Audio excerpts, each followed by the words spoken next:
Good afternoon, everyone. Welcome to this meeting. We will just give time to people to connect. So we will start very soon. Thank you for being here.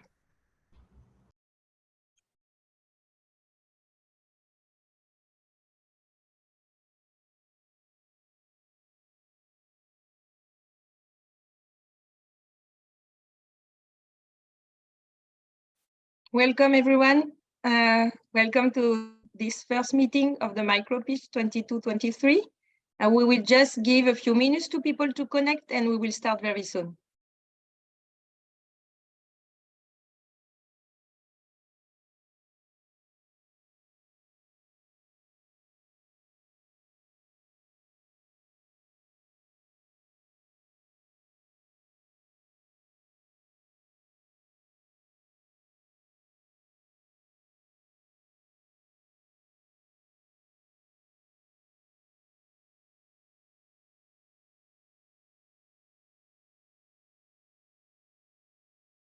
Welcome, everyone. Welcome to the meeting of the MicroPitch 22-23. We will just give a few minutes to people to connect and we will start very soon. Thank you for joining.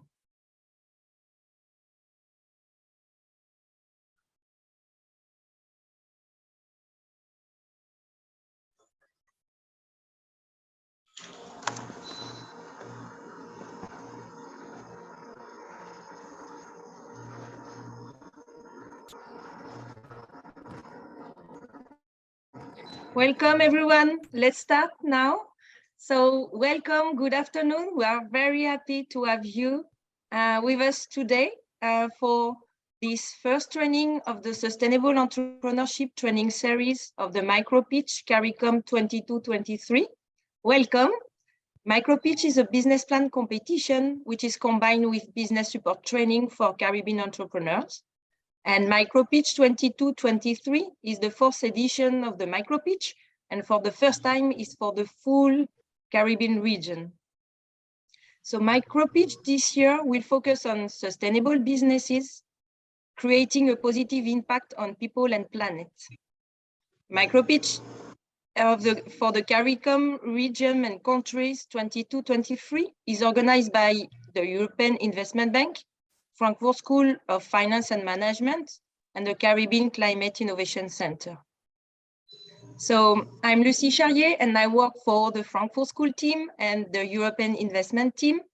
And I'm here with my colleague, Anne and Ariana, who will be part as well of the team and will help you during the full training, and Yang Yip as well from the Caribbean Climate Innovation Center. Welcome, everyone. We would like as well to thank the sponsors of the MicroPitch CARICOM 22-23. And as sponsors, we have the German Embassy in Dominican Republic, PROMA, Parley, UNDP Office of Trinidad and Tobago, and the UNDP Office of Belize. So thank you for all the sponsors. Thank you for all of you who are joining today. And we would like to thank as well all the partner institutions of the MicroPitch in the full Caribbean region. So just a few words on the Zoom platform that we will use today. So we will just ask you to mute your mic during the presentation of Catalina, of the trainer of today. And of course, you can ask all your questions in the chat. And then you will have some time to discuss, and we will go in groups so that you can have discussions all together. So now I would like to give the floor to Yves Ferreira, who is the regional head of the European Investment Bank for the Caribbean region. Yves, the floor is yours. Thank you very much, Lucie. Good afternoon, everyone. Good evening for some of them. And thank you very much for joining us today.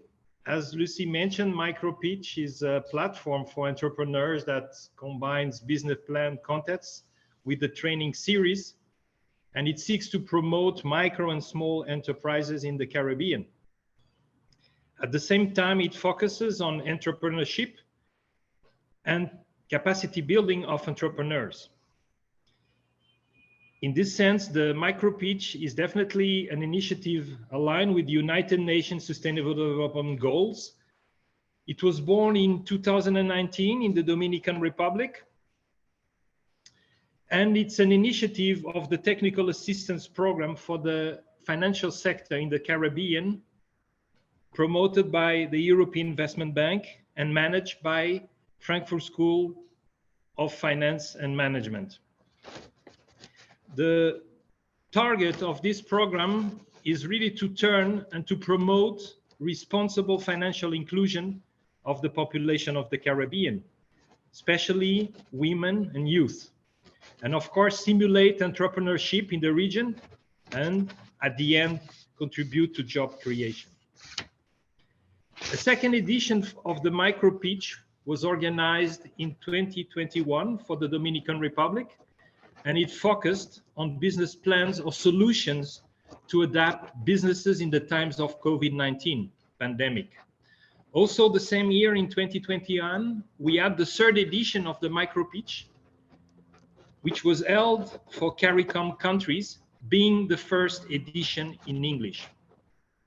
As of today, MicroPitch has received more than 300 business plan competitions entries. And we have awarded a total of 14 winners, 8 of whom have been women. The winners have received prizes in the form of seed capital, training, personalized mentoring, as well as training for more than 1,100 entrepreneurs. In the last 3 years, a network of more than 3 million entrepreneurs has been formed throughout the Caribbean region. 3,000, I should say, because 3 million is really too ambitious. So today we're launching the 4th season of MicroPitch 2022-2023. As Lucy mentioned, this edition will focus on sustainable business that create a positive environment and social impact. For the first time, the MicroPitch will connect entrepreneurs from the Dominican Republic with entrepreneurs from the Caribbean CARICOM countries by having 2 MicroPitches in parallel, one in English for the CARICOM countries, one in Spanish for the DR, and then we will have a great regional final. So to all of you that are with us today, my best wishes for the success of this new edition that will be certainly very profitable in terms of training. Please do enjoy this first training on sustainability with a gender perspective with the excellent and passionate Catalina Gutierrez. Thank you very much for your attention and all the best. Bye-bye. Thank you, Yves. Thank you so much for these inspiring words and to give all the best luck for all the participants for the new business plan competition. So now I would like to give the floor to Carlington Burrell, who is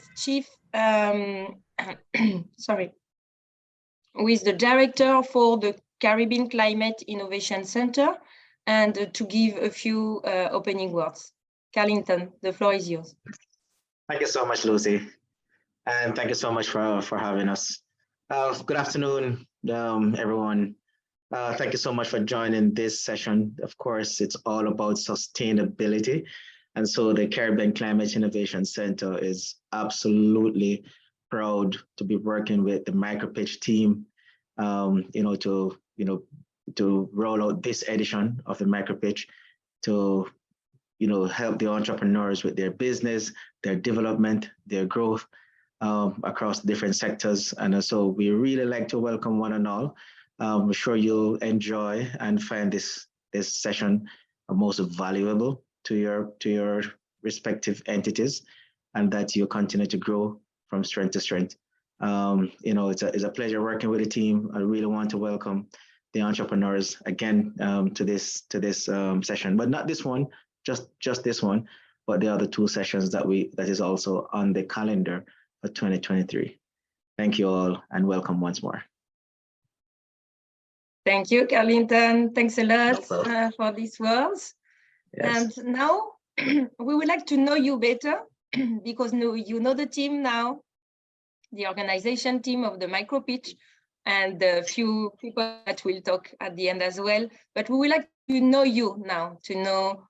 So I will launch a small survey, and so I will launch it just now.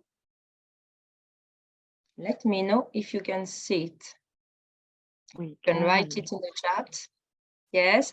So we have a few questions for you because we would like to know you better, because we know that you are joining from different countries, from the Caribbean region. So please tell us from which country you are joining. If you are joining from Barbados, from Belize, from Dominica, from Haïti. Bonjour à tous les Haïtiens qui se connectent et qui sont avec nous. C'est un plaisir. From Jamaica, welcome Jamaica as well, St. Lucia, Trinidad and Tobago, St. Vincent, and maybe it was not possible to put all the countries, so please, if your country is not here, write in the chat your country so that we know from where you are joining. Welcome everyone from everywhere. Then we would like to know your gender, if you're a male, female, or maybe you don't want to answer to this question, so it's not obligatory, of course.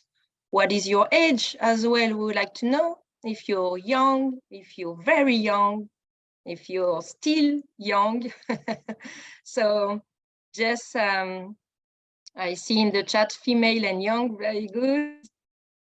Then we would like to know how long we know that you are entrepreneurs, so how long has your business been in operation? So it's very important to know if it's still a small business, you have just created it this year in the past months, or maybe you have a business which is running from 1 to 3 years, or with more experience, 4 to 6 years, or 7 to 9 years, or more than 10 years. So please answer to this question as well.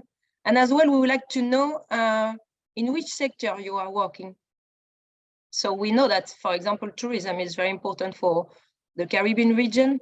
So if you are working for tourism, for services, for retail, for agriculture, so please fill and answer this small survey, these small questions. I see in the chat, spy business 3 years. Great. Very good. So we have 39 answers so far. So I will just give you a few seconds to 40 now answers. Very good. So I will close now 31. Great. Thank you everyone for answering the survey. So I will stop it now and we will look at the results together. So I share the results with you. So the majority of you are joining from several countries are at the same level. St. Lucia, 12%. Trinidad and Tobago, very good. Other 39. Oh, please write the name of your countries in the chat. We would like to know from where you are connecting. As well, we have people from St. Vincent, from Jamaica, of course, from Haiti, Grenada, Belize, and Barbados. Great. Thank you for joining. We have a majority of women, 88%, and 12% of male. We have a majority of you have between 33 and 60 years old, and as well, we have some people who are from 18 to 33 and other 60. For the majority of you, all the same level, okay. Your business is operating for less than 1 year and 1 to 3 years. So quite new businesses, new entrepreneurs, very great. As well, we have people who have 70% with the business operating from 4 to 6 years and more than 10 years as well. Great, with a lot of experience. And when looking at the sector, wow, okay, the majority of you are in the agriculture or agro industry. Very good. You can put as well in the chat what you are doing. Other as well, 32%. So maybe if you want, you can post as well in the chat what you are doing. Tourism 10%, 15% services, and agriculture 32%. Good. Thank you. We are very happy to know you better now. So thank you for participating to this small poll. And I will now give the floor to Anne to do a small presentation of the micropitch. Yes, thank you very much, Lucy.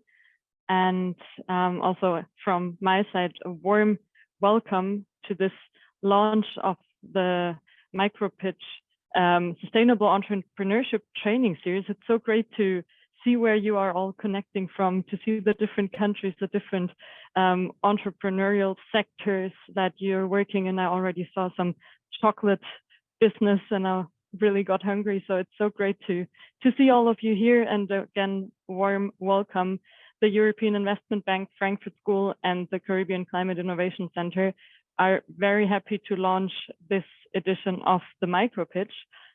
As it was already said, the MicroPitch is a combination of business plan competition and a training series, and operating since 2019. So I will not really dig deeper here because my colleagues already gave you some ideas, and I know that we're all very, very anxious to listen to Catalina and see what she's bringing to us today.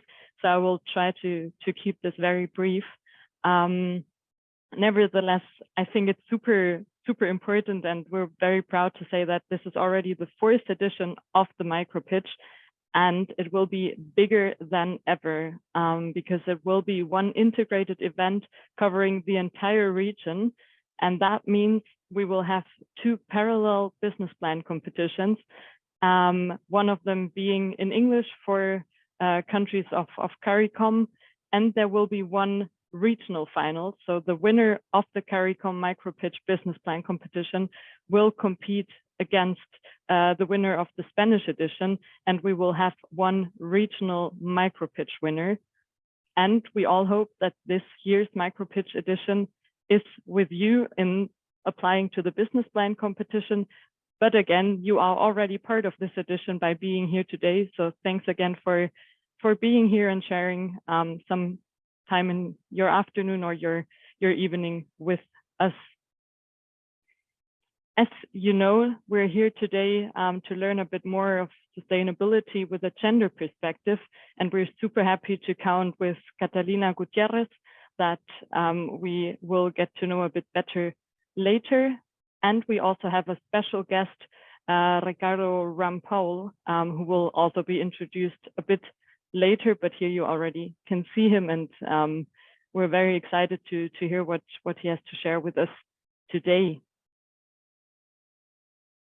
And as we already mentioned, that this is a training series, that of course means that there will be other trainings. There will be 3 trainings. In January, the 2nd training will focus on circular economy, and a 3rd training will introduce us to sustainable entrepreneurship and sustainable business models.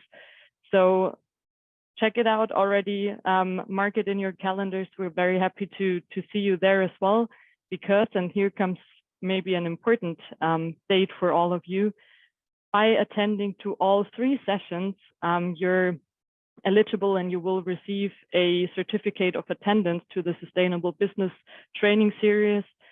And if you decide to apply to the business plan competition and you have attended all 3 trainings, that sums you points to the application. So that might not be the worst idea either.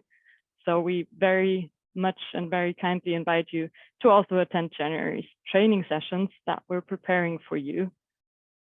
And as a last part that I would like to introduce to you and give you a bit more context is the already mentioned business plan competition, that applications are actually already open. We're focusing on sustainable businesses or businesses, meaning all your entrepreneurships that positively impact people and planets. And you might be wondering, maybe, what does that bring me? Why should I apply? There's a kind of a rain of ideas.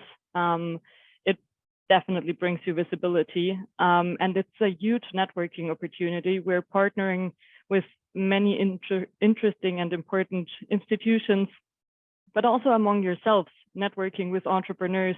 We heard that the MicroPitch has a network of already more than 3,000 entrepreneurs.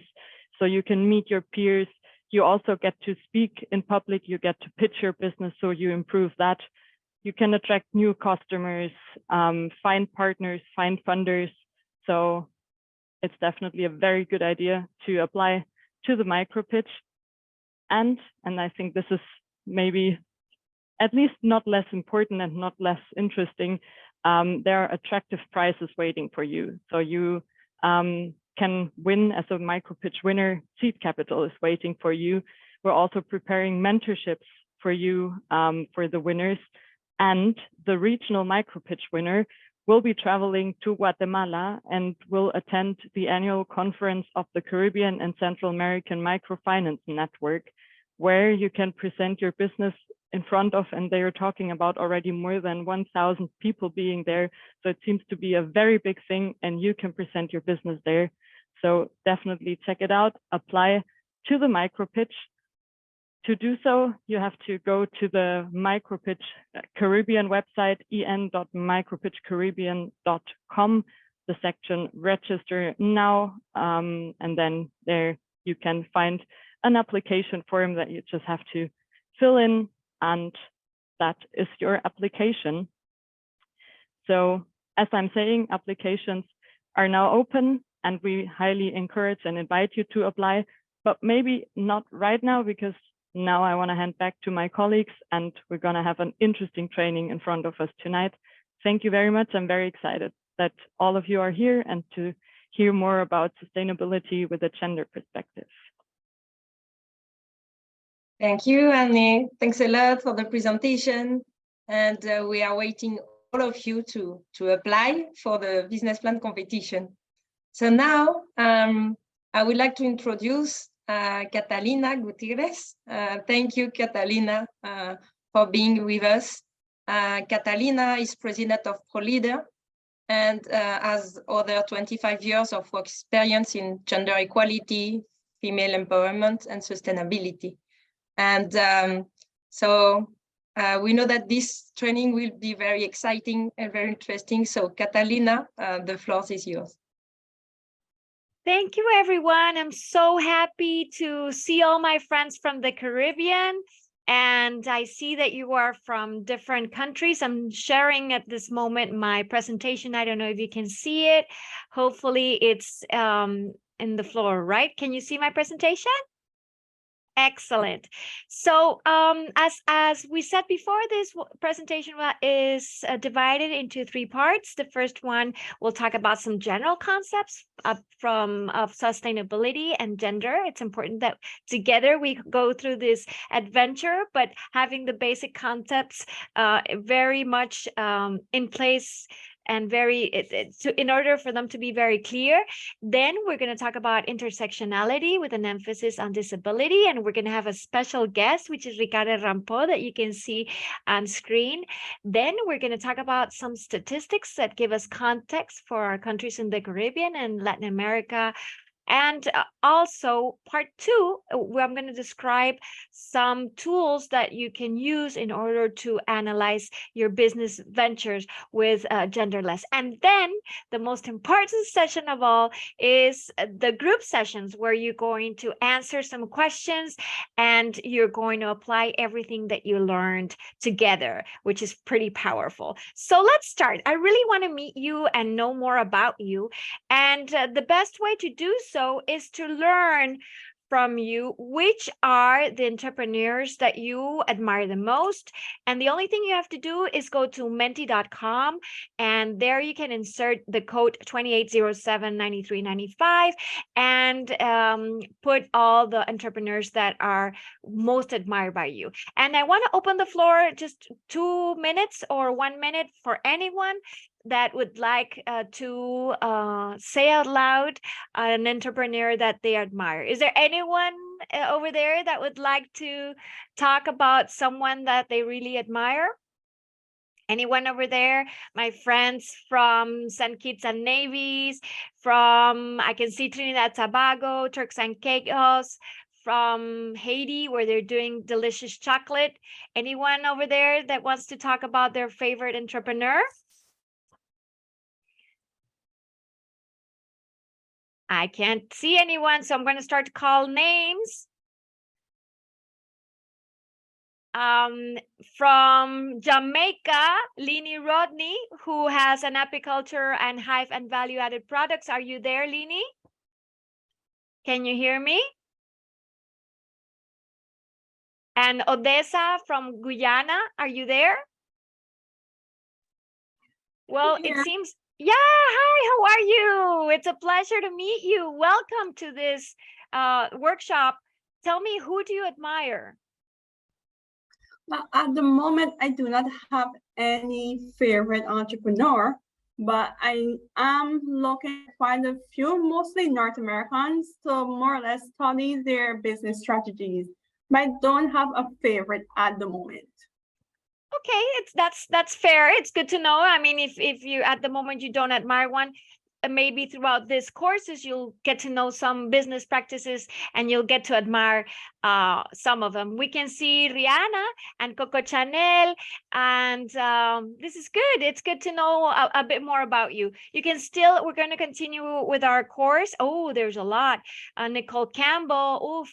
Perfect, in all women. That's exciting to see.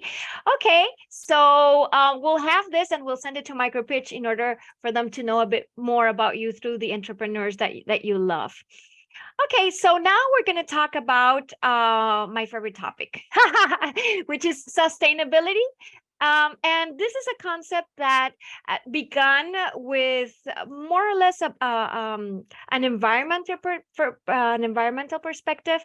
Karl von Karlowitz, which was the chief forest guard in Germany, he worked all day long near the forest, and what he saw is that the trees were being ravished really fast, and they weren't giving enough time for them to be flourished, and the capacity for them to become to grow and be able to give us what we need for life, it wasn't happening. So this concept of sustainability at first had a tendency to go towards more an environmental balance. But in 1987, the United Nations Brundtland Commission, and the Brundtland refers to the ex-Prime Minister of Norway, where she had under her leadership a report called Our Common Future.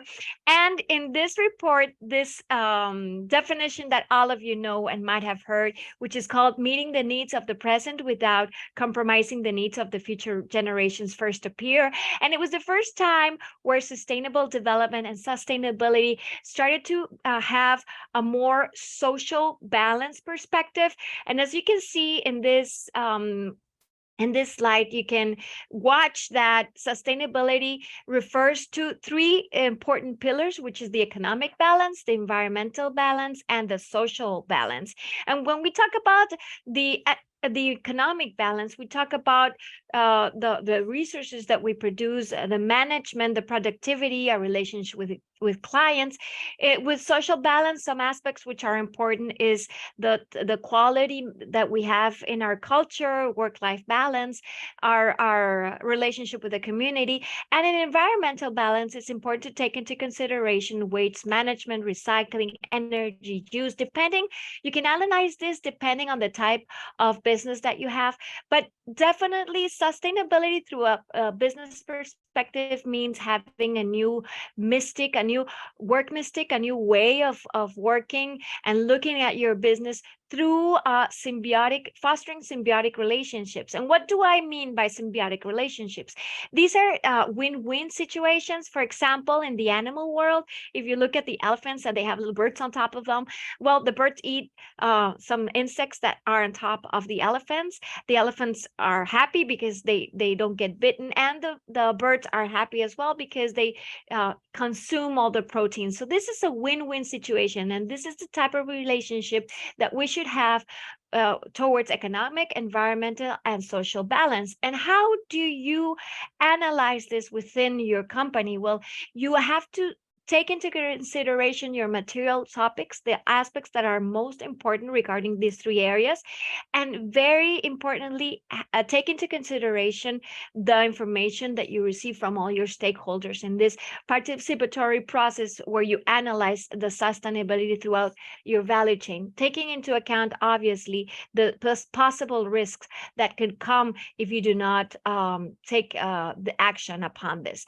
And now, when we talk about gender, what we mean is it's a social construction, and it refers to the roles, behaviors, activities, and attributes given to a society at a specific time, and that are considered appropriate for both men and women. And these roles and behaviors and activities are learned, and they change in time. They may vary a lot, and also they can change within a society itself, or between different societies. I'm sorry, I'm just going to move this here because perfect. Also, when we talk about gender equality, what do we mean by that? We mean equality between men and women, where we foster equal rights, responsibilities, treatment, opportunities, and value for both men and women, not only in according to the housework and caring for the family, but also in jobs and companies. And why do we do this? Because at the end, what we want is to try to ensure that all people are treated with dignity, that they can develop their full potential and have a higher quality of life, which includes the same labor and rights for both men and women, and equal value and distribution of responsibilities, as I said before, and opportunities, and also in the decision-making process. Achieving gender equality, sometimes people think that it's only a women's issue, but not at all. And you'll see throughout this presentation how women and men are both affected and are preponderant in order to be able to establish this this concept throughout the value chain for entrepreneurs. And this specifically is very important for entrepreneurs, because your businesses are composed by people and our products are made by people. They're one of your primary resources, and you should really learn to analyze your segments, women and men, in a very profound way, in order to understand the relationships that go between them, and how this affects the production of your product and the consumption habits of your product as well. So it's not a women's issue, it's a responsibility for everyone. And obviously, gender equality benefits everyone. And this has been shown throughout different studies. And it doesn't mean that it should be, if there's more equality for women, there should be less equality for men. No, we're talking about the same type of equality. It's the same thing for everyone. And gender mainstreaming throughout your businesses implies putting on your gender lens in order to create your gender analysis that addresses inequalities in all the types of business development exercises that you do at all stages, where, as I said before, try to analyze the experiences of both men and women and the effects of the actions that you undertake. And also, this is really important because sustainability cannot be achieved if there's not a participation of all sectors, the private sector, the civil society and governments. An example that I want to give you is for example, Dominican Republic has a national development strategy, where in this governmental tool that helps our local strategic management includes gender mainstreaming throughout all the pillars and objectives of the plan. And this is important also for private companies, because about 80% of jobs are generated by companies and business ventures. So everything you do and the culture and the type of work that you do not only has an impact on your direct employee, but also on their family and the community. So as I said before, gender perspective is essential to achieve sustainability, especially for the type of businesses that you are working with.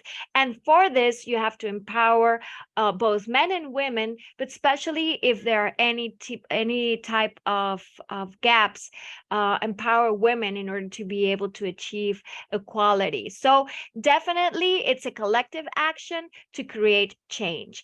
And I have to stress out that if gender equality is not achieved, then we cannot achieve our Agenda 2030, all our objectives. I mean, it's very important to take into consideration gender mainstreaming. As you can see, the Sustainable Development Goals, the 17 goals, have 54 specific gender indicators.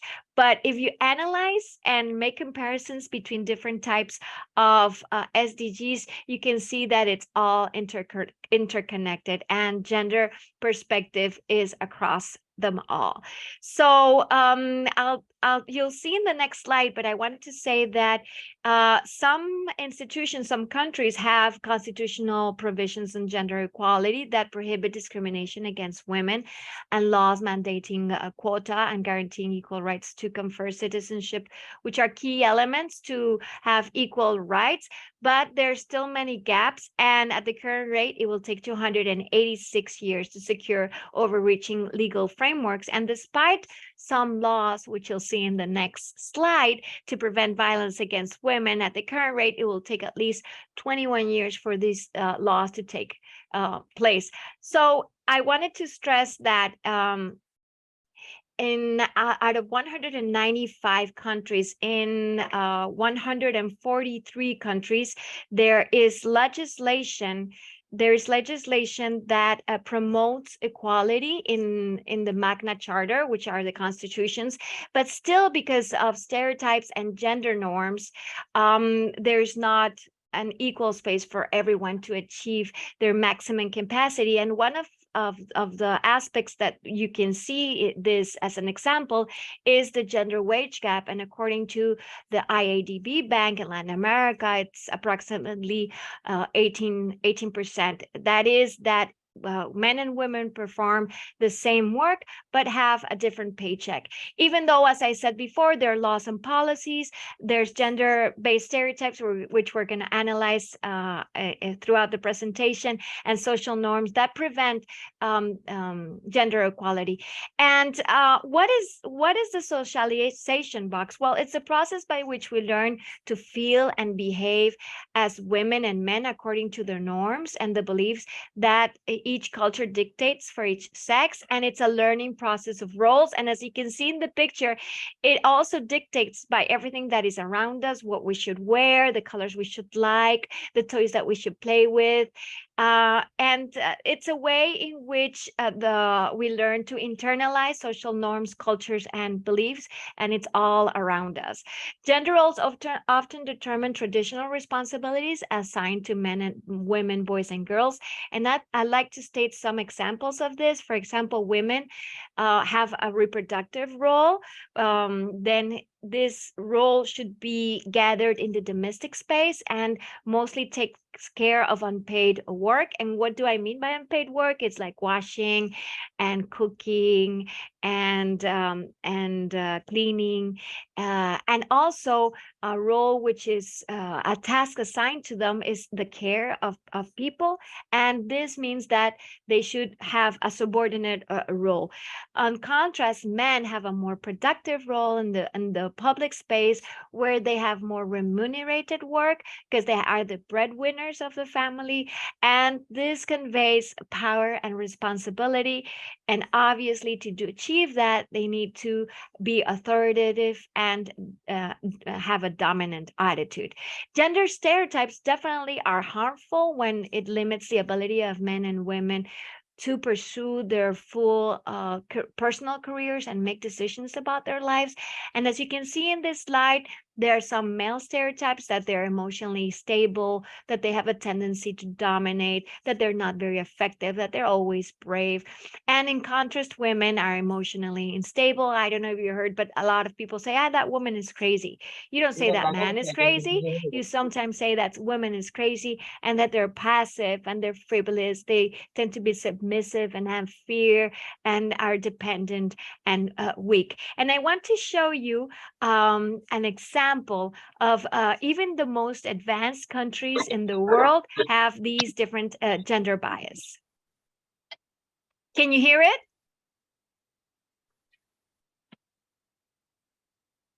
No. No.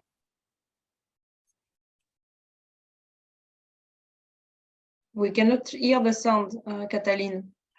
Okay. Thank you for letting me know. I'm gonna share once more because probably I shared without sound. So I'm sharing once more, and thank you so much. It's great. Thank you, Catalina. It's working. Okay, let me just put it back. Thank you. Opplever du at kvinner og menn er likestilt i Norge i dag? Ja, det vil jeg absolutt si, i hvert fall av min egen erfaring. Man får gjort alt det samme. Uten tvil, i hvert fall hvis du sammenligner med andre land.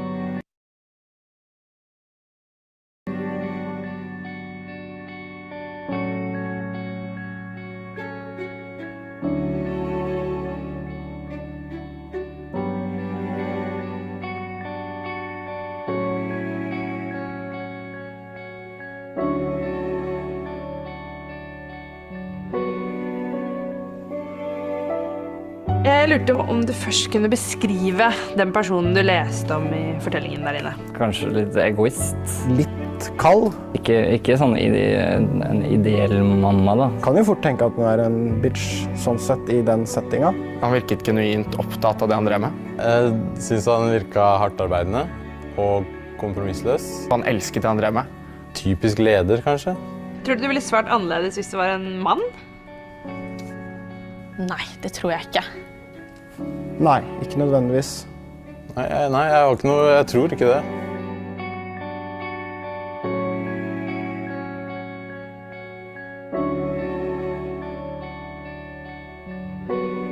Hva tenker du om de funnene? Nei, jeg synes det var litt sånn ubehagelig å tenke på det. Det er jo det folk er vant til, at det er mor som skal passe på familien og være frontfiguren, og far som skal arbeide. Man kan bli veldig fort få kritikk hvis man gjør noe feil, fordi man kanskje er dame, men man kunne gjort det samme og ikke fått kritikk for det. Likestillingen er der sånn egentlig i bunn og grunn. Vi er veldig glad i å si i hvert fall at den er det, og få oss selv til å tro det, men jeg tror vi blir dømt veldig forskjellig ut fra hvordan kjønn vi er.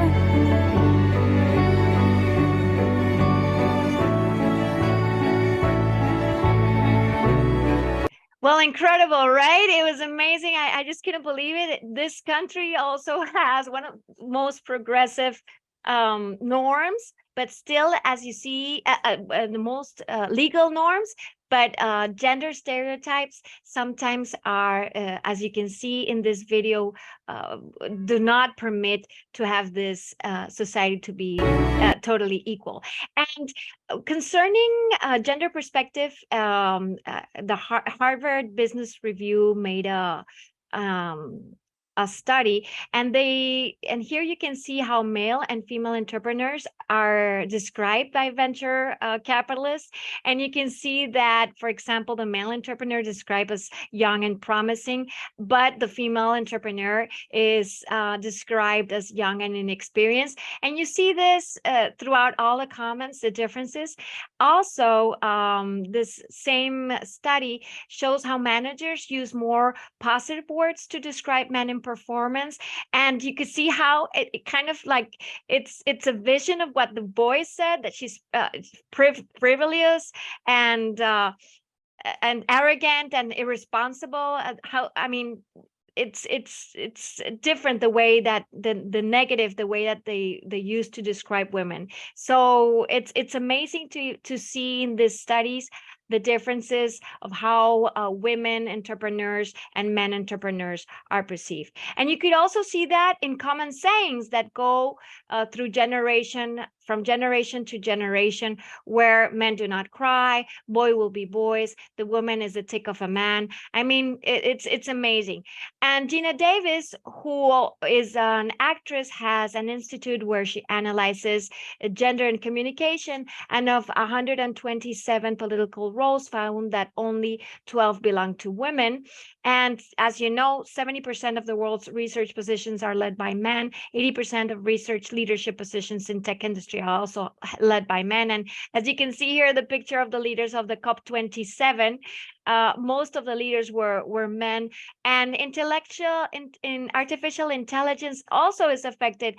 As you can see, CD Alexa and Microsoft Cortana all use a voice of women because they tend to be more service more others. So I mean, there's also communications that we're surrounded by images that reinforce biases. For example, this was like a slap in the face.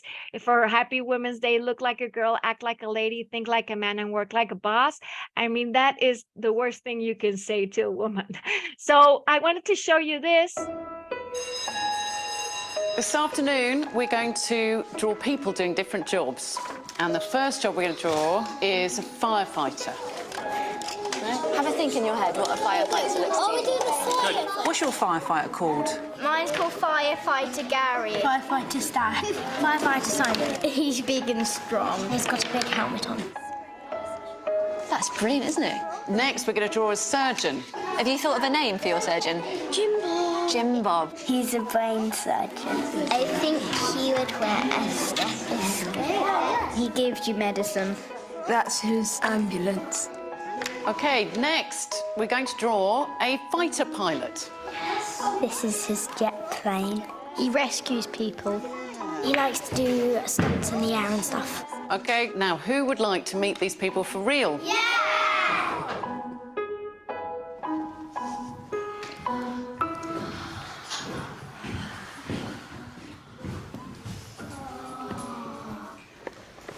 They're dressed up. My name's Tamsin, and I'm a surgeon in the NHS.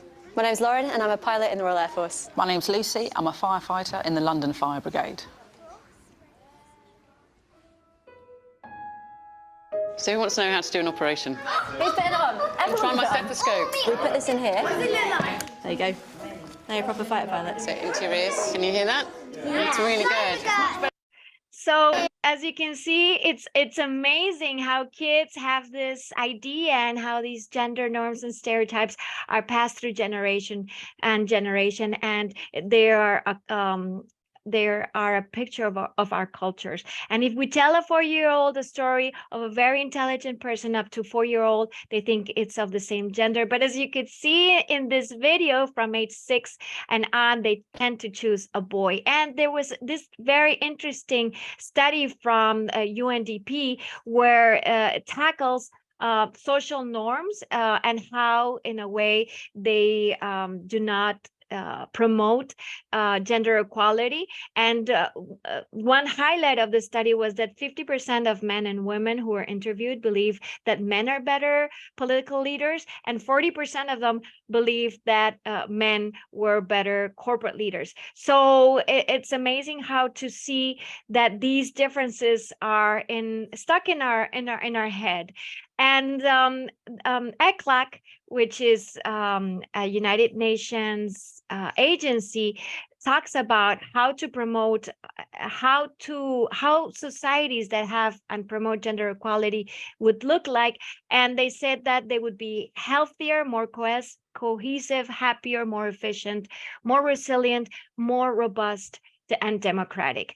And there are special international norms, like, for example, the Convention on Elimination of All Forms of Discrimination Against Women, the CEDAW, which many states from where you're from have ratified it. And Article 5 specifically talks about the importance of member states that they should modify their social and cultural patterns of contact in order to achieve the elimination of prejudice and customary and all other practices which are based on the idea of inferiority, of superiority between the sexes, the roles of men and women. Also, I just wanted to let you know that it's amazing, but Ireland has a constitution where recognizes that her life within the home, that the importance of the woman and her role at home. So you can see the opposite, how there's international legislation which promotes and talks about the importance of tackling these norms, and local legislation which, even though they might have signed the CEDAW, talks about the importance of the role of the woman at home. And I just wanted you to look at this image. As you can see, a man, which is the leader, which is the breadwinner, assertive, strong, and with an impulse. And you can also see here an image of a woman who provides, supports, emotional, is helpful, sensitive, and fragile. But once you change that and you change the picture, some people tend to say, well, something is not right. Look at the woman who's the leader, the breadwinner, the assertive and strong with impulse, and look at the man who supports, has a support role, is emotional, helpful, and sensitive, and fragile. So there's this test that I invite you to take. I took it from Harvard, which measures implicit bias that all of us have. Even though sometimes we try not to have them, but we do, and it's embedded in our DNA practically. There was a study conducted in the Dominican Republic by UNFPA and Plan International and the European Union, where they asked different men what are the characteristics associated by being a man, and most people said that it was being a leader, the father of the family, which is not questioned, the one who exercises the authority with the family.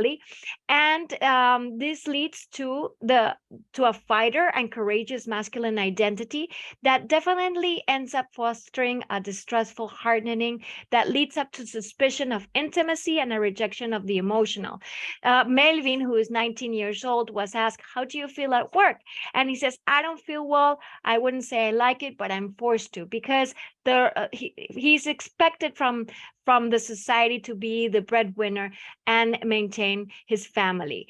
That in contrast, there was an exercise where they asked men the characteristics of a good man, and they said that a good man was respectful, with empathy, and attentive.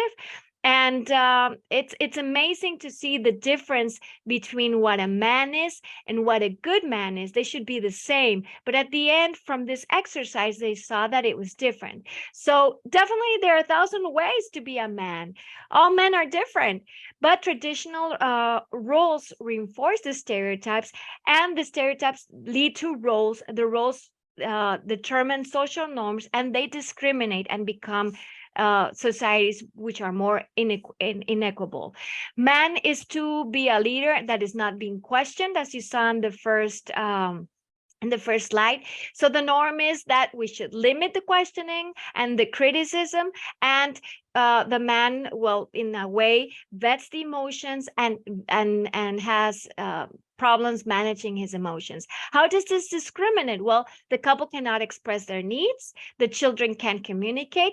The man, they don't learn how to manage their emotions with their vocabulary. Therefore, the channels, communication channels are closed. And this promotes inequalities because the idea of co-responsibility is totally eliminated in both ways and work in the workplace and in the household activities, and creates gaps to stop women from accessing their rights and opportunities. Therefore, gender equality, well, it's not just a women's issue. It's an issue that affects all human beings, both women, girls, men, and boys. And gender equality also frees men from pre-established social norms and gender stereotypes.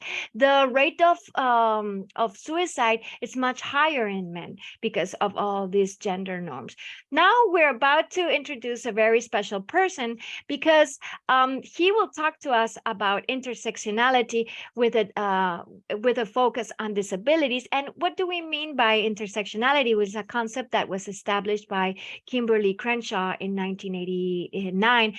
And it talks about a way of thinking about the identity and its relationship to power on all stages of life, and also religion, sexual identity, poverty, race, indigeneity, which means if you're an indigenous group or part of an indigenous group or not, your geographic location, and disability. So I would like to present Mr. Ricardo Rampol, Chief Operating Officer for the National Center of Persons with Disability. Thank you so much, Ricardo. Good afternoon, everyone, and thank you, Catalina. So, the National Center for Persons with Disabilities. Our vision is a country in which each person with a disability enjoy equal access to the rights, privileges, and opportunities afforded to all citizens. Our mission is to be the lead aiding organization that is renowned for educating and training persons with disabilities to contribute to a disability-inclusive society. Just an overview of what we do at National Center for Persons with Disabilities is we provide skills training to differently able young men and women. So what we do, we provide training. Some of the disabilities that we focus on are visual impairment, development disorder, ADHD, autism, hearing impaired, deaf, speech impediment, cerebral palsy, learning disability, intellectual disability, seizures disorder, and Down syndrome. We don't discriminate against any one disability. We are inclusive. Each person with a disability from age 14 can access training at our center. Our current population consists of, we have two centers, one at the unit on San Fernando on Sucaran Street. It's 18%, and 82% is at our main center on the main in San Fernando, the city of San Fernando, that is. So our vocational training consists of woodwork, beauty culture, office administration, food preparation, bookbinding, garment construction, welding, and agriculture. We also do advocacy and sensitization session, as what I'm doing here today. We also offer remedial computer literacy, music, art and craft, counseling, sexual comprehensive education, and character education in developing a holistic individual. Our training population consists of trainees in the various skill area, where the majority of our trainers and trainees come from the agriculture area that you can see. We also have our independent living skills, where these are for the more lower functioning students, that they learn basic day-to-day functions, how to operate in a domestic situation, how to make up your bed, how to do laundry, how to do gardening, and some of them transition into coming to the center to learn a skill.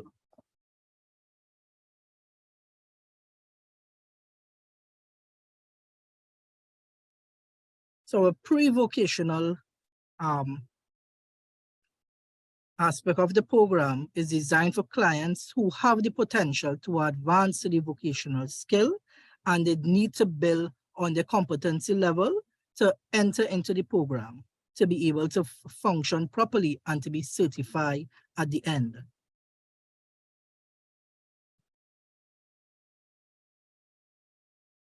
In garment construction, trainees learn the basic functions, how to produce garments, pattern drafting, sewing, stitching, how to use the binding cloth, the brown cotton to develop the different designs, and some of them have went on to become seamstress as entrepreneurs.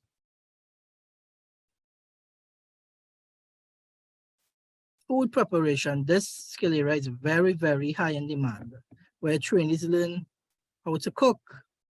Some of them, they went on to become chefs, employed at some of the fast food restaurants and even the local food courts within the city of San Fernando and where the environs that they come from.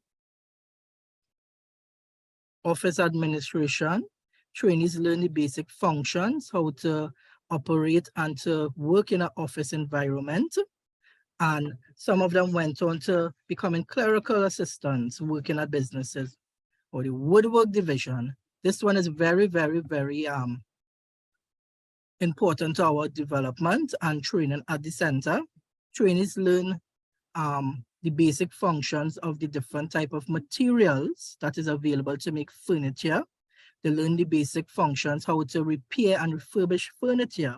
And in this area, we develop a small business component and persons are employed and persons collect a stipend for the work that they produce. Some trainees who have left the center, who studied woodwork, went along to open their own woodwork shop. Agriculture. Agriculture is a very critical part of our program, where trainees learn how to survive and how to become an entrepreneur in the planting crops, short-term crops that can grow in the Caribbean. Some of them sell their crops to their neighbors. Some of the produce that they even sell, grow at the center, they sell it and they have an income coming in. Welding. Some of the trainees in this division, they learn the basic welds, how to produce furniture, and we do refurbishing of low-cost wheelchairs and assistive aids that will support persons with disabilities. And trainees, they write the NEC Craft Certificate Level 1. They move on. Some of them move on to open their own welding shop and they do fabricating, building gates, working for persons who are in this sector also. Bookbinding. Trainees in the bookbinding area learn how to make notepads, notebooks in this area, and some of them went on to become entrepreneurs again, and they sell the items that they made, and they got a little income and reinvest in the little small business. The paper recycling program is a follow-up from the bookbinding area, where we take shredded paper, we recycle the paper, and we make postcards, seedling cards, and these things, it's biodegradable. So some people use it as the seedling cards. So when you put it in the dirt, you will get a plant eventually.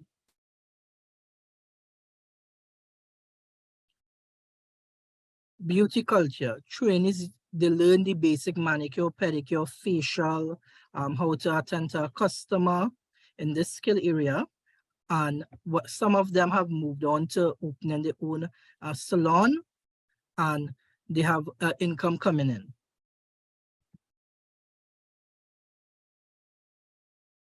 Information technology. Our students are equipped with the skills to enable them to function in a computerized digital age, because everything takes research, how to design, how to cater to clients, different ways of doing things, what is in demand today, what is the trend that persons are looking for. So we train them how to use a computer properly. And persons with disabilities, some of them, they are not given their limitations and the culture norms. They are not exposed to a lot of mathematics, English, and so on. So we rely heavily on our reading and mathematics to increase their level, because we see it as, if it is you are learning a skill, you must be able to read and write. So people will not take advantage of you when you are looking for a job or when you are searching for a job.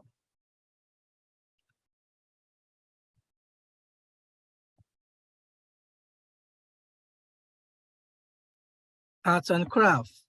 Some of, as you may know, some persons with disabilities, they are very artistic, creative, and they can use their hands pretty well. So our art and craft program, it's an avenue where persons gravitate towards to showcase the creativity and the work that they can produce.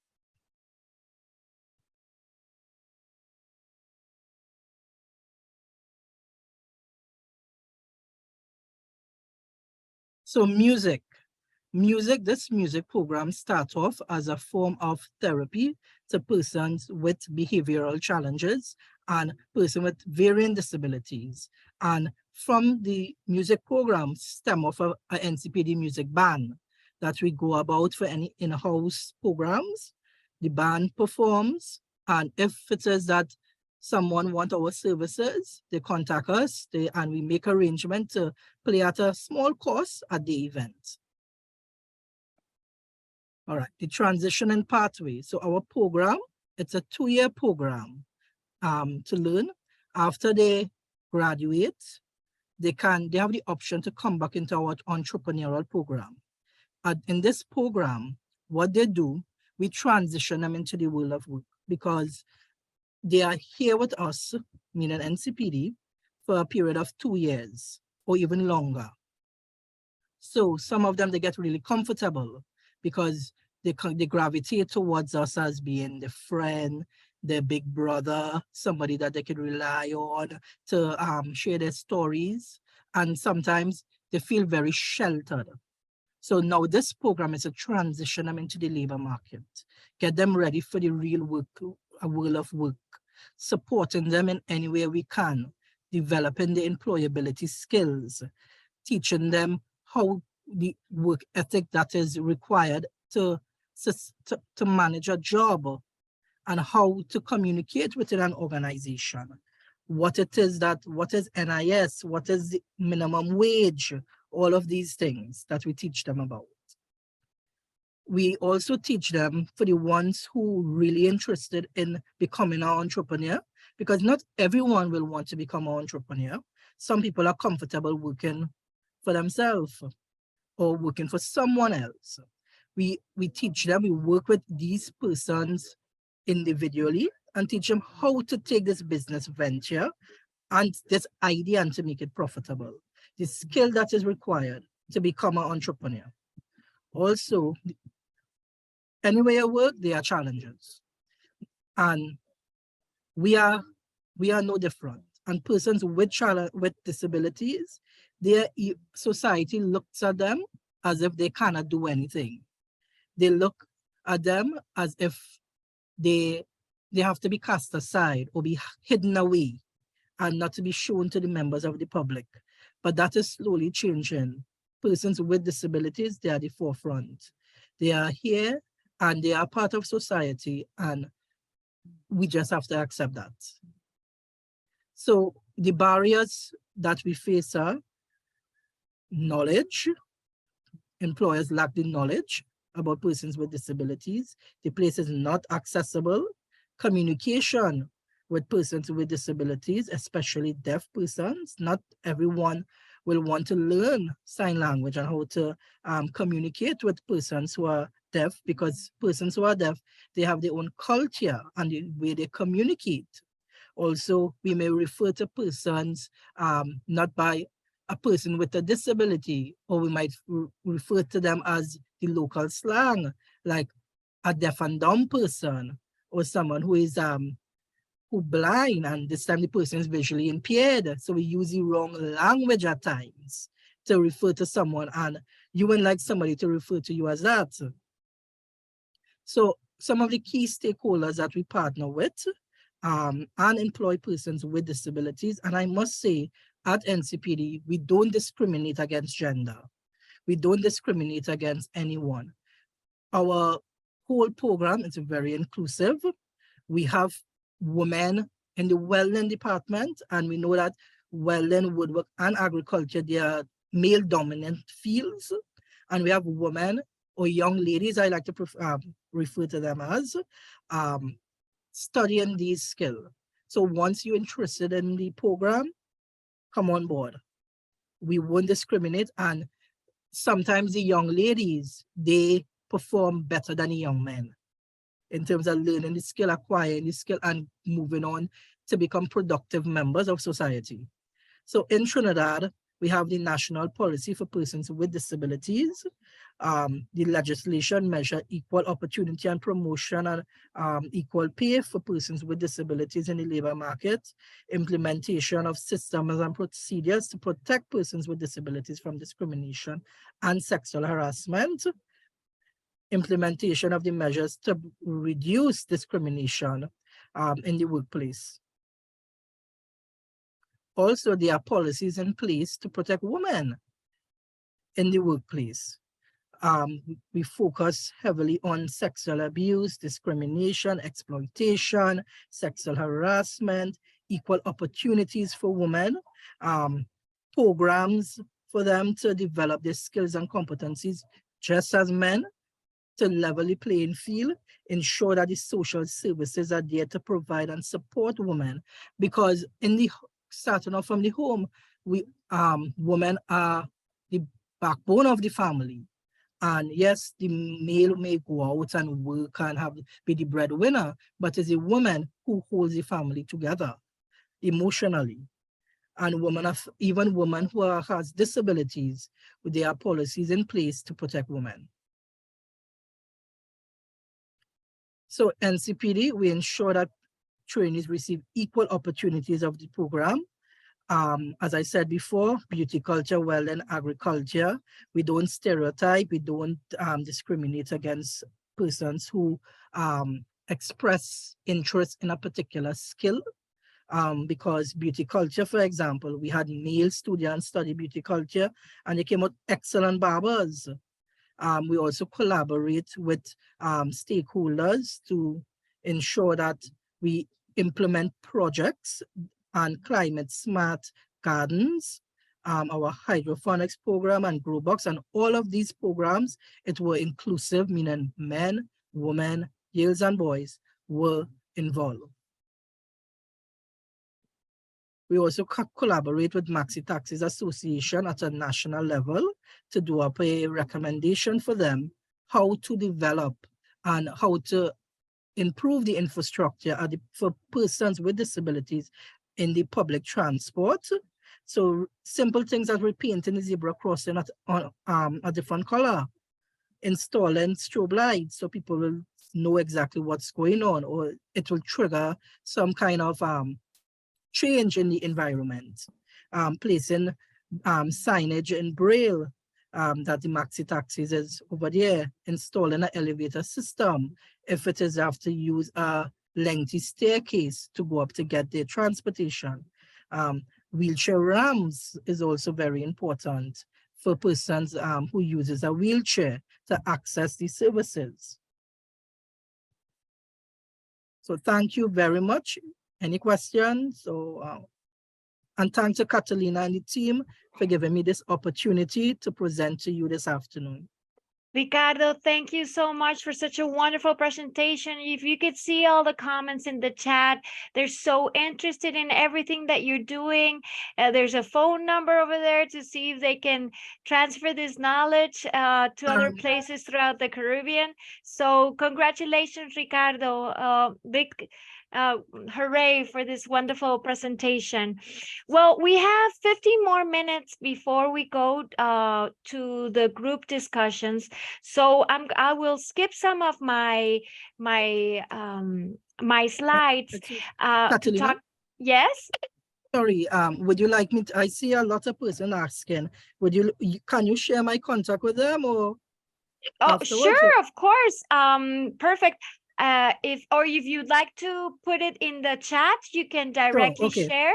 Unless Sure. you need any help with that, I can help you with that, and Okay, I let me think know. you would, because I'm seeing direct messaging to persons here. Perfect. Ricardo, what we can do is, because we will also send the presentation, and we're happy to just also circulate your contact details together with the information in the aftermath of the training, because there is indeed a lot of questions also on you on how it is funded, yes, and other questions. And I know we're working with time, so so definitely share my contact on the presentation, and I will definitely make contact with the persons and take it from there. So thank you all very, very much. Thank you, Ricardo. Wonderful presentation, and the things that you're doing in your organization are excellent, and it's an honor to learn more about what you're doing. So I'm gonna skip some of the my slides, and I'll go right to the point where we'll analyze in these next 15 minutes some tools for businesses, in order for business ventures to have a gender lens. And it's important to have 6 pillar axes that consider a comprehensive intervention in the management of the personnel and the company. The first one is regulations that foster an inclusive and equitable organizational culture.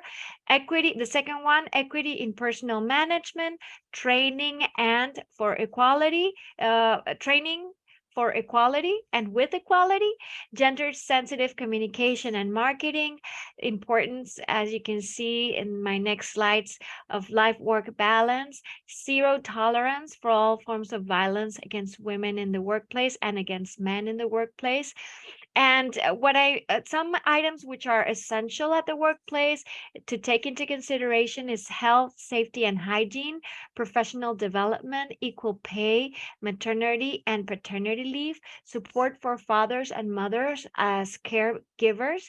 Also, to have a very explicit policies against violence, harassment, and sexual exploitation. And it's important to analyze your marketing and communication tools, marketing with a gender perspective, and development of products and services with a gender perspective too. And I'll show you an example of a successful company that managed to do so. And here is a study by the ILO, International Labor Organization, with several Caribbean companies, and how they saw that inserting a gender lens perspective was something that could be that could have positive impacts. And the first thing that for them was essential was attracting and retaining talent.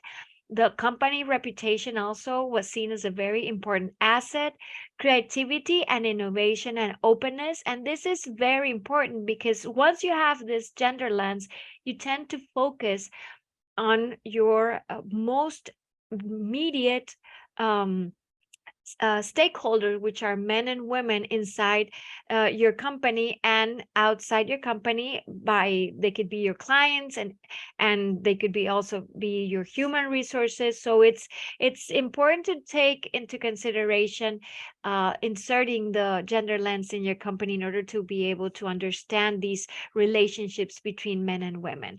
Profitability and productivity, and consumer interest and demand.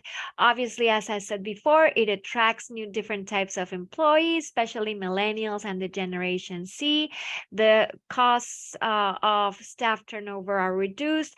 And as I said before, as a company, the impact you have is not only in your employees, it's also towards the family of your employees, their community, and the country itself. So it's important to foster the involvement of men in the participation of parenting by like you would see in the next slides, some important perks for men and women in order to have a work and life balance. As I said before, gender lenses in entrepreneurship strengthens organizational development, increases access to specific markets, and the World Bank just published this study of a bank in the Dominican Republic where they analyzed their sex segregated data, which is very important for your entrepreneur and your venture to take in consideration, always having sex segregated data to see which men and which women consume your product. And they found out that some of the needs, the commercial needs that women had, were not met, and they created different products, and they had reached very big profitability because of doing this targeted market segmentation.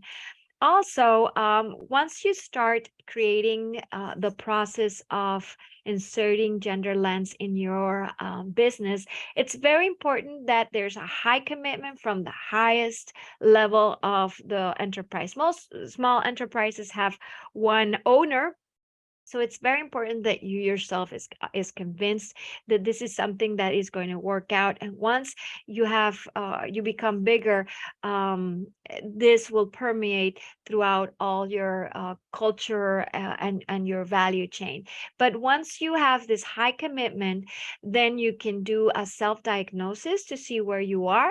After that, you're going to see all the gaps that are focusing on several aspects that you can see next to the presentation, which are the recruitment processes, the professional development performance, equal pay, prevention of sexual gender-based harassment, and work-life balance and communication. You're going to analyze all these items or these pillars, and after that you make the diagnosis. You'll have an action plan which you will implement, and you will have a result, which in turn will have changes within your value chain, internally and both externally. So I said it's very important to have a high level of commitment, because you will be forced to make some investments of time and maybe money. So I also wanted to talk about the recruitment process, which is very important, because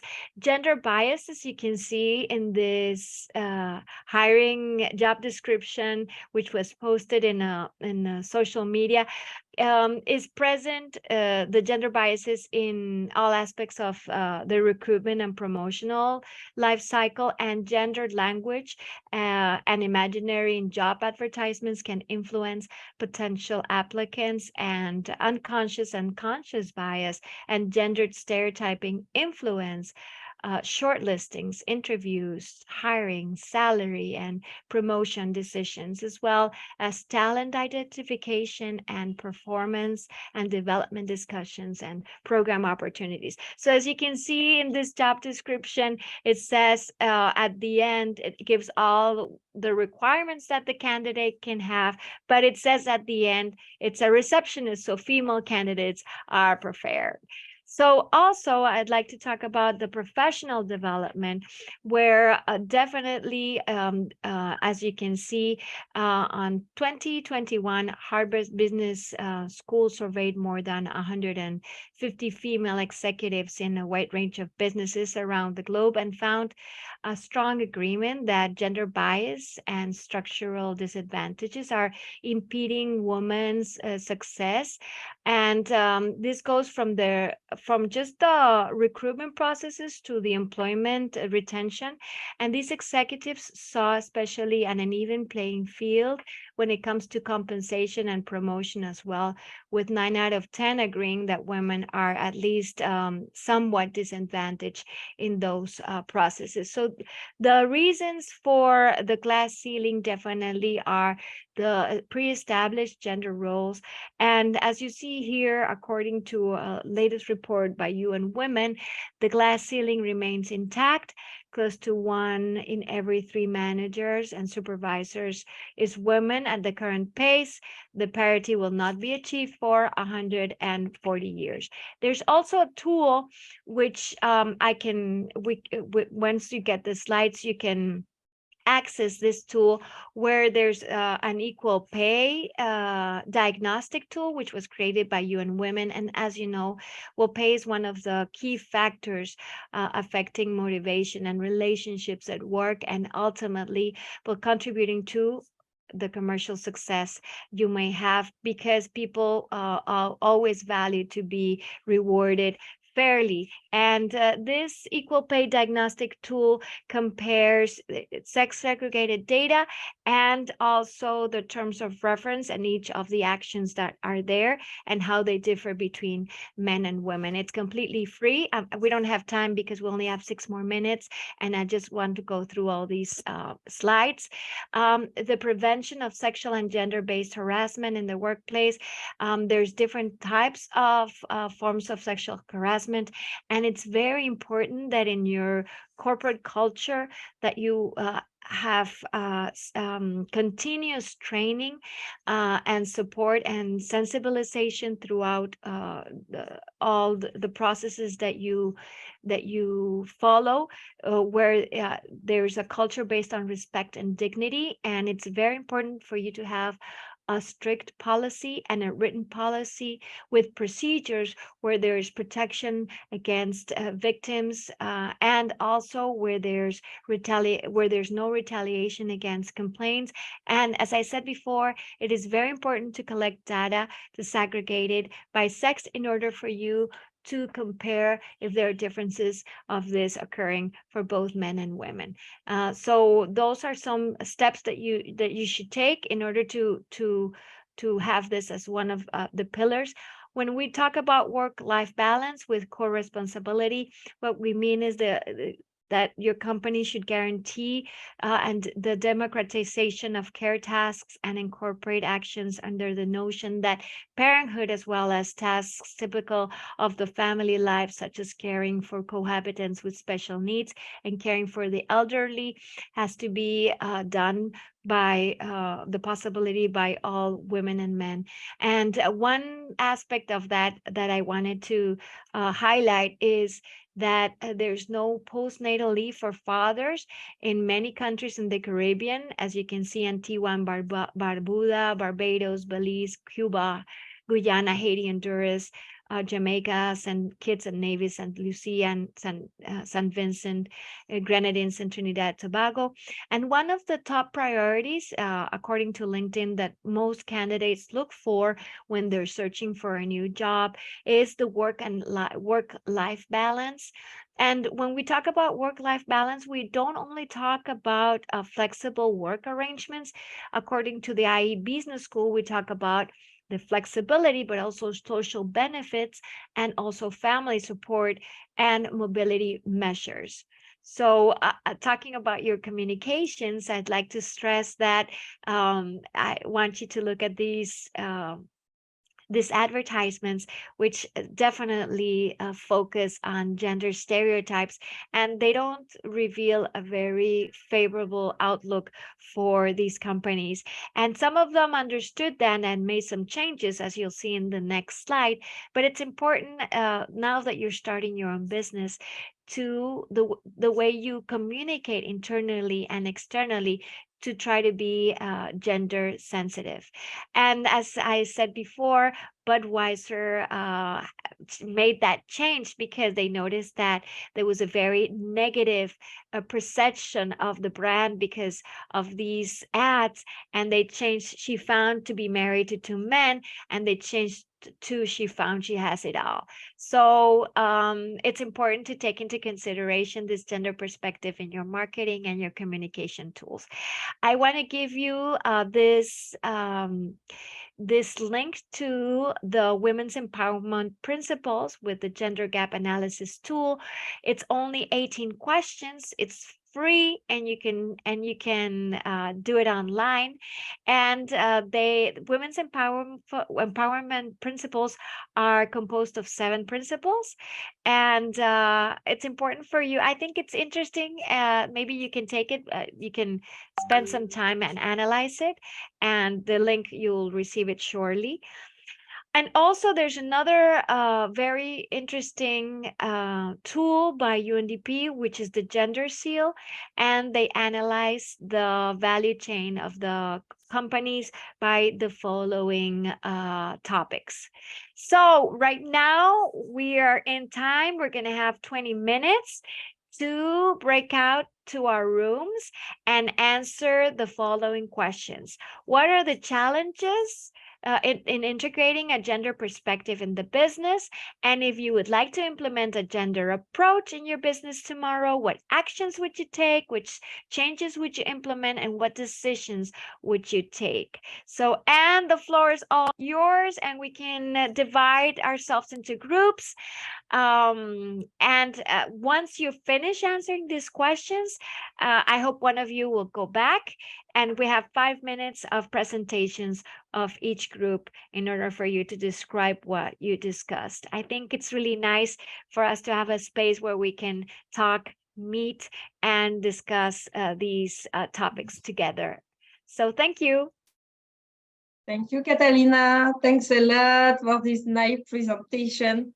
In order not to excess the time, and if we do, maybe it will be better just to do 15 minutes in breakout rooms and then 5 minutes of restitution, because otherwise we do the restitution in 3 minutes for each group. I don't know what you prefer, Catalina, 15 or 20 minutes? We have 20 minutes. Oh, sure. Which I think we should have the 20 minutes and 3 minutes of restitution. What do you all think? Okay, let's do that. So I will create now the breakout rooms. Perfect. Let's go. Everyone will go to one room. So just give me time to create the rooms. And if you have any question, don't hesitate to write it in the chat. And of course, I'll answer right back really fast. Anything that you have that you want to clarify, don't hesitate to ask.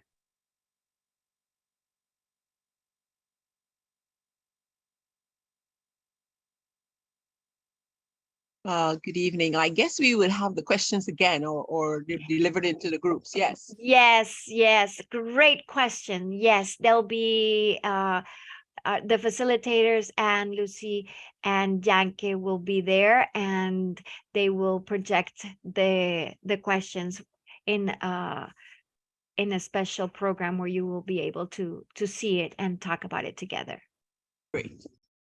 Great question, Desiree. Thank you.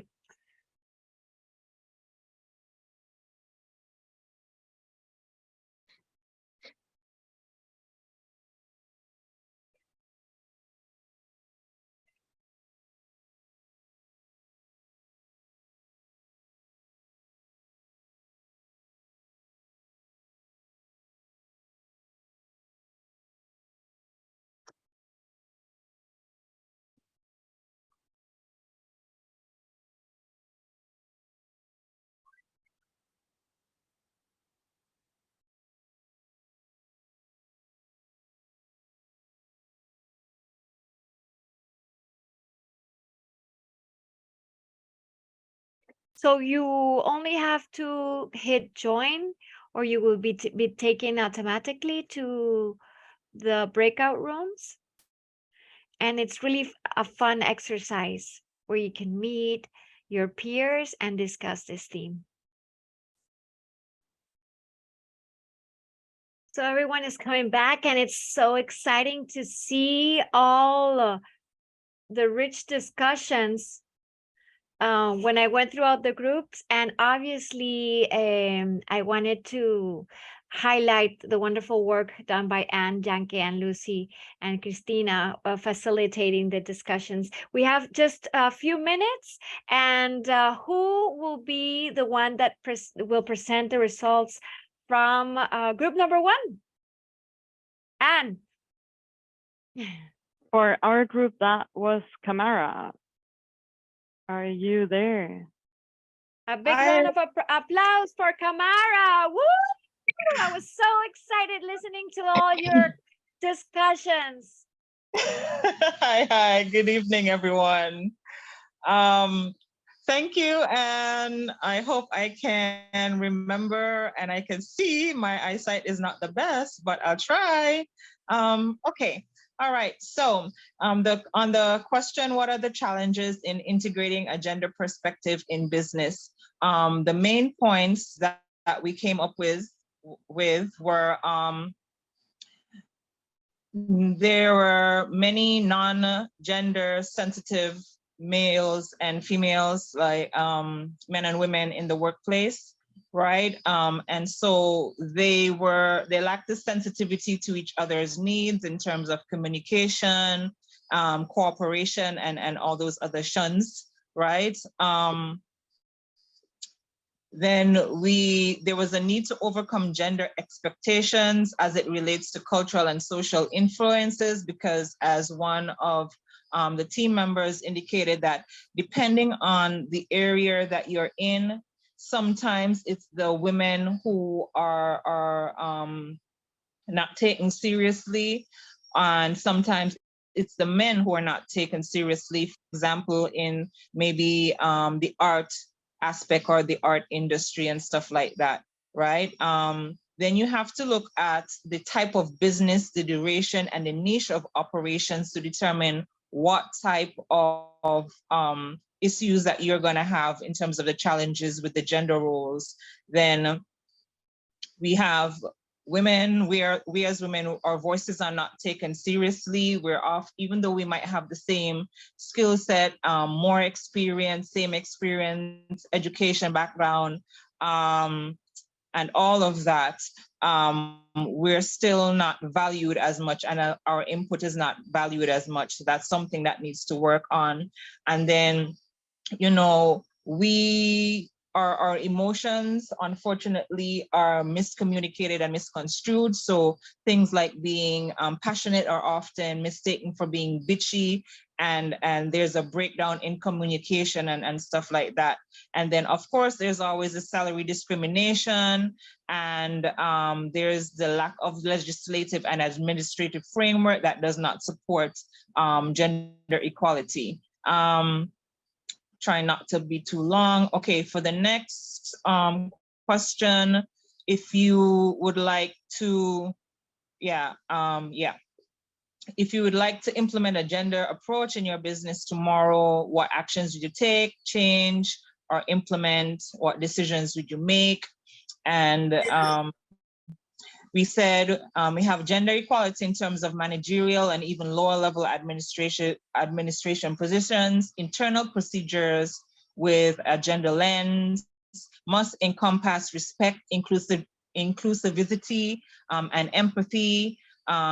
Start with a policy and ensure equal pay. Provide emotional support, mediation when it comes to communication, gender equality in terms of managerial and lower administrative positions, legislation to fix biases, internal procedures, I said that already, sorry, and implement gender sensitivity orientation training as a background and critical mass of gender sensitive males. That will be gender sensitive for men and women, sorry, that will be crucial. I hope I got that right. Woo! Yeah. Wonderful. I am so proud. Excellent. What a great job. Amazing. You guys are experts. I'm so excited. Let's go to the second group. Kamada, congrats. It's an honor. So let's hear the second group. Janke, your discussions were excellent as well. Who is the person designated to represent your group? I can go ahead and volunteer. Hi, Barbara. Great. Thank you so much. Janke, would you like to project the mural? Perfect. I can see it's starting to appear on the screen. Thank you, Kamara. Okay, so the first question was, what are the challenges in integrating a gender perspective in the business? And our first point would be inherent bias among individuals. So that would be I would say the challenge, right? Because that is something that people grow up with, thinking that that is normal, right? And an example would be men think that skincare products are just for women. So we need to go ahead and educate everyone. So that would be just an example. And the second point would be sexual harassment in the workplace, especially against women, but also against men, which is not usually acknowledged because sometimes we often think that, okay, their feelings are not, does not matter, but it does, right? The other point that we made would be a workplace culture established over time, and it is trying to change because of the reaction of the people there. Another point would be recruitment and selection process needs to be changed to support gender equality and inclusivity. And our last point would be mindset towards work such as agriculture for men and a agro-processing for women. Okay, sorry. I can't see that well in my computer. It was great. That's what it said. Wonderful, Kamara. Wonderful. Okay, so for the other question,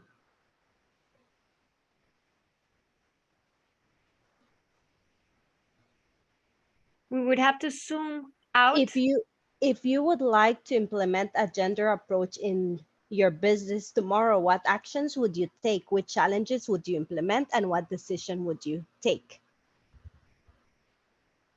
The first point would be open to changing the culture of an organization to follow a gender equality strategy.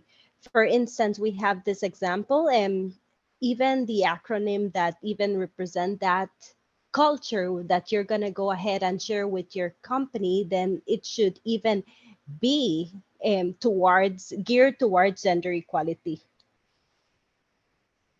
Our third one would be equal career advancement and pay. Everybody should be getting the just a equal opportunity, right, to go ahead and get promoted based on how well you do even in the selection process. Prevent gender and sexual harassment through education. One of our teammates did mention that this is very important because sometimes even men and women, they don't even know what sexual harassment is, right? So you need to let them know of the actions that would even be considered sexual harassment. Put systems in place to mitigate and address the problem. Put penalties in place. Gender values should be at the core of the business principle, and start the education on gender equality from an early stages, even at the onboarding or even just creating that job description. You should already just place gender equality norms, right? Have flexibility for workers in schedule and suited for livelihood, and create work environment for everyone to participate. And that would be everything. Yay! A big round of applause. Wonderful. That's excellent. So proud of you guys. Let's go to the third team, and thank you for volunteering, huh? I know a lot of you were kind of shy in the group, so I'm really happy that you stepped up and represented everyone in your group. And let's go to the third and final group. And Lucy, the floor is yours. Yes, we have a very good discussion. So I will share my screen so that you can see what we did in my group. Just give me 1 minute to be able to share it. Here I am. And it's amazing how we've followed time, because these discussions can get so passionate, and we've been very strict with the time following. So you guys should be really proud, really, because it was tough. Just give me 1 minute. I will share my screen right now. Here we are.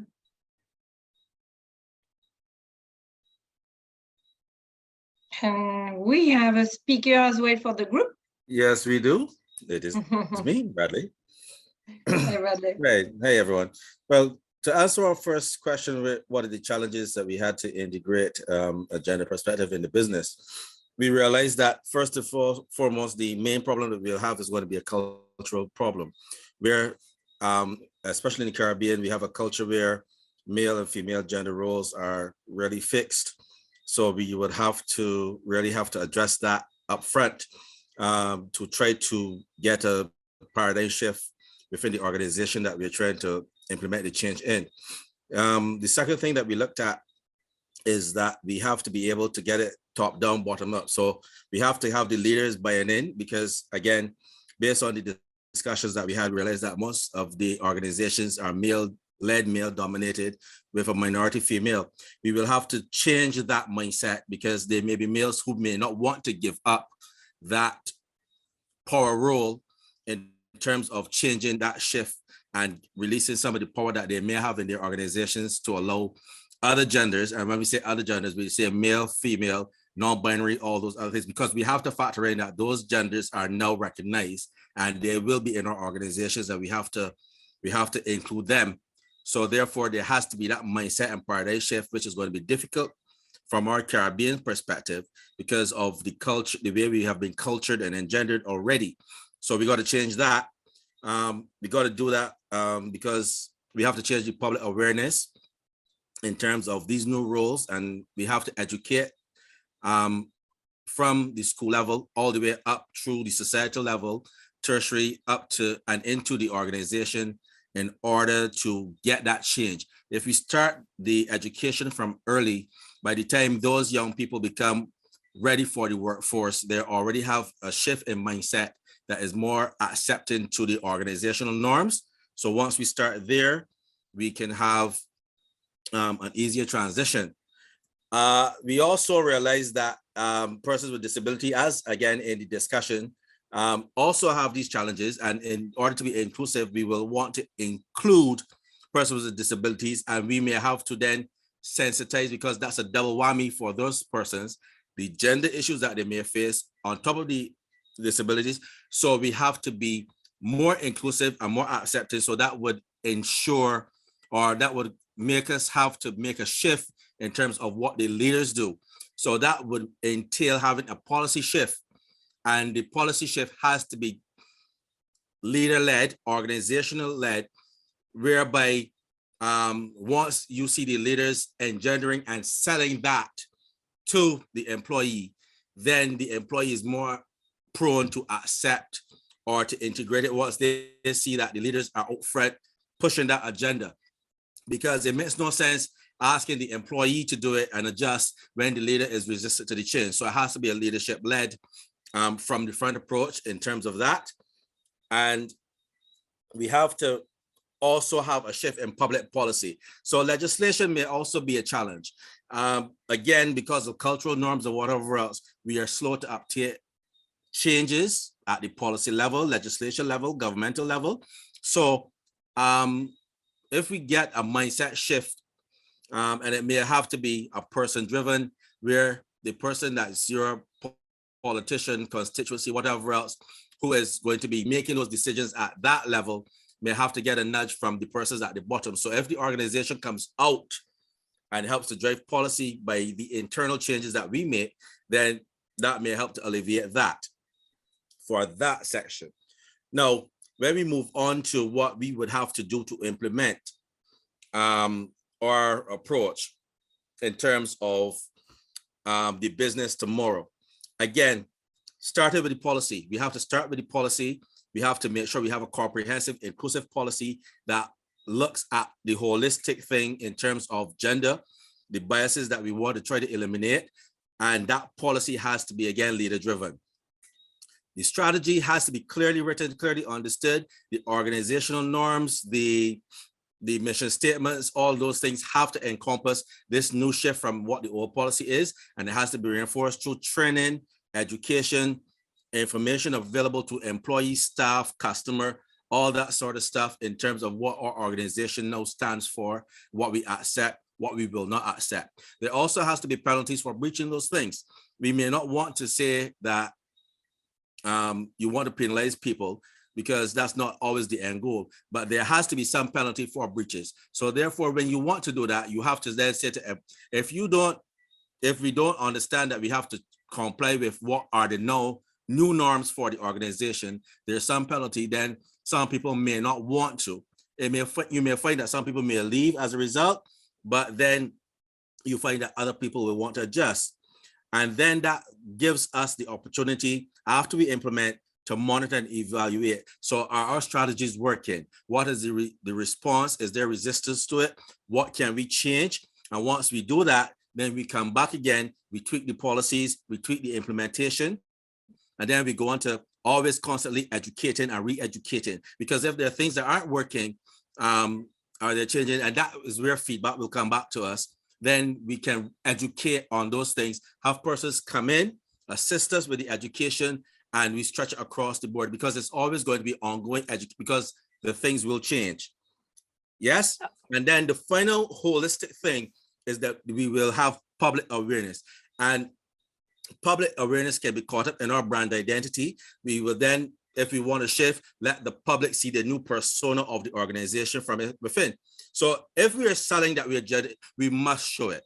So therefore, if it is when you come to our organization, you realize that we have persons with disabilities, we have persons who are non-binary, we have persons who are out front, their washrooms or things available for persons of all genders, where they feel comfortable that they have a choice, then we have to be able to project that out to the public so that the public understands that we're inclusive, and that's the way that we go forward from our perspective. And really and truly, at the end, that's the way I think, and our group thinks that we should approach this.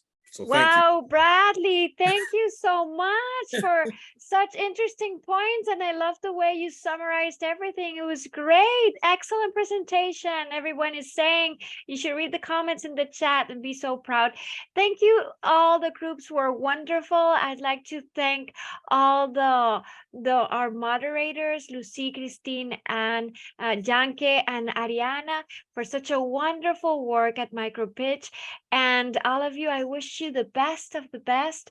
And I'm so proud of my friends in the Caribbean, how you show your leadership and all your knowledge. And I am so honored to have been able to talk to you and meet you. Thank you. Thank you. Really, it's been a pleasure and an honor. Good evening for all of you. And I'll give the microphone to Lucy. Thank you once more. Congratulations. And thank you. Catalina. Thanks a lot. Thank you, Catalina, for your presentation. Thank you as well to Ricardo, to all of you. So for such great discussions, the group work was so interesting. And I think we all come back with a homework and action plan how to do that starting tomorrow. So it's so great. So thanks a lot for all of you for your participation. We are very sorry we are not able really to answer to the questions, but write your questions in the chat and we will do all the best to answer to them, and we will send you an email with the presentation and with some answers to your questions. And so now I would like to, yes, sorry about that. Also with the info on Mr. Rampol, I think it's Ricardo Rampol. He used to yes, of course, some information, some email, I think, I'm not sure. Yes, by email, and as well you will have access to the recording and all the presentation on the website, MicroPitch website. But we will send you an email to inform you. Yes, but Ricardo, if we have questions for Ricardo Rampol, his contact information. Yes, we will put it in the chat if it's, I don't know if it has been done so far, but otherwise, yeah, someone will put it now. Thank you very much. Thank you, Michaela. Thank you, Michaela. You're most welcome. So thank you. I would like to give the floor to Cristina Eisele, who is representative for the Southern and Eastern Caribbean of the European Investment Bank. Cristina, the floor is yours. Thank you, Lucy, and thank you to everyone. So I'm representing the European Investment Bank in the Southern and Eastern Caribbean region, and I'm just very honored to have been able to attend this training. So first of all, big thank you to Catalina Gutierrez and to Ricardo Rampol for your excellent presentation. I personally learned a lot myself, and I really enjoyed this. And then secondly, thank you to all the participants, because it's really the participants that make the training. And I had the opportunity to attend one of the breakout groups, the third one. And again, I really learned a lot from the perspectives and the views, and also enjoyed listening to the presentations from the first two breakout groups. So thank you for that. And I very much encourage you to put in practice, the points that you mentioned, which were all excellent points. So put those in practice in your businesses and transform your businesses in that direction. And from the European Investment Bank, gender equality is really at the core of what we do. And we believe, and Catalina has very much demonstrated in her presentation and how research supports it, that supporting women is not only good for women, but it's good for their families, it's good for wider communities, and it's good for the wider economies. So it's good for everyone.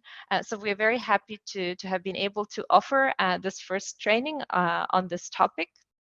So thank you very much for having participated, and I encourage you to follow the next trainings, and obviously also to participate in the business plan competition. But it was an honor to participate and to listen to everyone's views. So thank you for participating, and congratulations to all.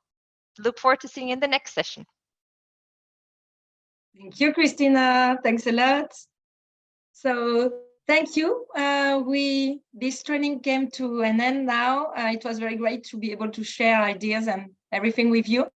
So we wish you very nice Christmas time, and we really look forward to see you next year for the next trainings, and as well and we encourage you to apply to the business plan competition.